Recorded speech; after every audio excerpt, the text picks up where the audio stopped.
আপনি রোজায় নিয়োজিত রাখবেন, তখন আপনার সমস্ত বডি রোজা করতেছে। আর যদি শুধু খানা সুবে সাদিক থেকে সুম্মা আতিমুস সিয়ামা ইলাল লাইল, সুবে সাদিক থেকে সন্ধ্যা পর্যন্ত রোজা, পেটে রোজা হয়, জবানের যদি মিথ্যা কথা আসে তাহলে জবানের রোজা হবে না। সমস্ত বডির রোজা রাখার নাম হলো সিয়াম এবং সাধনা। রোজা তো রাখবেনই, সিয়াম তো করবেন এবং সাধনা করতে হবে। ড্রাইভিং যেরকম সাধনা, তদ্রূপ ভাবে রোজাটা তদ্রূপ সাধনা। আপনার কোনো অঙ্গ প্রত্যঙ্গ দিয়ে, চক্ষু কর্ণ জিহ্বা নাসিকা ত্বক পঞ্চ ইন্দ্রিয়র কোনো ইন্দ্রিয় দিয়ে খারাপ কাজ করা যাবে না।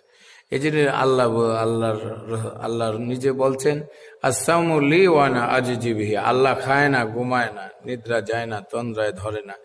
এমন আল্লাহ, যে আল্লাহকে কোনো কিছু স্পর্শ করে না, আমাদেরকে ঘুমে, নিদ্রায়, তন্দ্রায়, খানা, খিদা, যৌবনে বিভিন্ন জিনিস আমাদেরকে লালায়িত করে, লোভ দেখায়। এই লোভ থেকে মুক্ত থেকে আল্লাহর গুণে গুণান্বিত হয়ে সিয়াম এবং সাধনা করাকে রোজা বলে।